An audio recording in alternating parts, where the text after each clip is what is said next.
ஆகவே நான் முன்னாள் முதலமைச்சர் ஜெயலலிதாவின் 77வது பிறந்த நாளையொட்டி சென்னையில் அவரது சிலைக்கு அதிமுக பொதுச் செயலாளர் எடப்பாடி பழனிசாமி மாலை அணிவித்து மரியாதை செலுத்தினார். மறைந்த முன்னாள் முதலமைச்சர் ஜெயலலிதாவின் 77வது பிறந்த நாள் இன்று கொண்டாடப்படுகிறது. இதையொட்டி சென்னை ராயப்பேட்டையில் அதிமுக தலைமை அலுவலகத்தில் உள்ள எம்ஜிஆர், ஜெயலலிதா சிலைகளுக்கு எடப்பாடி பழனிசாமி மாலை அணிவித்து மரியாதை செலுத்தினார். ஜெயலலிதாவின் 77வது பிறந்த நாளை குறிப்பிடும் விதமாக 77 கிலோ கேக் வெட்டி கட்சி நிர்வாகிகளுக்கு எடப்பாடி பழனிசாமி வழங்கினார்.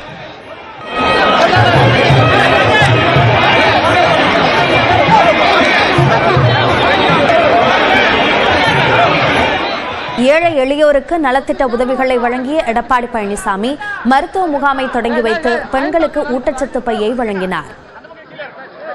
தொடர்ந்து அதிமுக சார்பில் இளம் தலைமுறை விளையாட்டு வீரர்கள் அணிக்கான லட்சணையை எடப்பாடி பழனிசாமி வெளியிட்டார். அப்போது கட்சி நிர்வாகிகள் மத்தியில் பேசிய அவர், திமுக ஆட்சியில் சிறுமி முதல் மூதாட்டிகள் வரை பாலியல் வன்கொடுமைக்கு ஆளாகி வருவதாக குற்றம் சாட்டினார். ஒரு சில ஆசிரியர்களின் செயல் ஒட்டுமொத்த ஆசிரியர்களுக்கும் அவப்பெயரை ஏற்படுத்துவதாக கூறிய எடப்பாடி பழனிசாமி பாலியல் குற்றங்களில் ஈடுபடுவோருக்கு கடுமையான தண்டனை வழங்க வேண்டும் என்று கேட்டுக் கொண்டார்.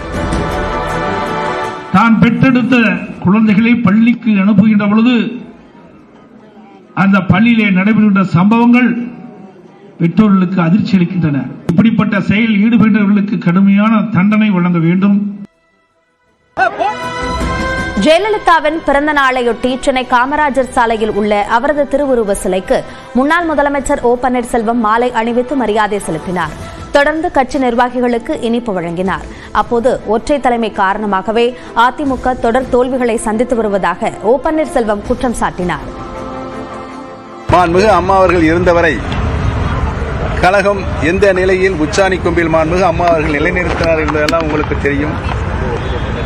அதற்கு பின்னால் நடைபெற்ற அரசியல் சூது, சூழ்ச்சி, வஞ்சனை, நம்பிக்கை துரோகம் இவைகளெல்லாம் யாரால் அரசியல் அரங்கேற்றப்பட்டது என்பதையும், அதற்கு பின்னாலே 11 தேர்தல்களிலும், அது உள்ளாட்சி ஊரக உள்ளாட்சி தேர்தல் இருந்தாலும் சரி, சட்டமன்ற தேர்தலாக இருந்தாலும் சரி, நாடாளுமன்ற தேர்தலாக இருந்தாலும் சரி, அத்துணை தேர்தலிலும் கழகம் தோல்வியைத்தான் சந்தித்தது என்பதையும், இவை எல்லாவற்றிற்கும் காரணம் ஒற்றை தலைமைதான் வேண்டும் என்று அடம்பிடித்து அதை ஏற்றுக்கொண்டவர்தான் பதில் சொல்ல வேண்டும்.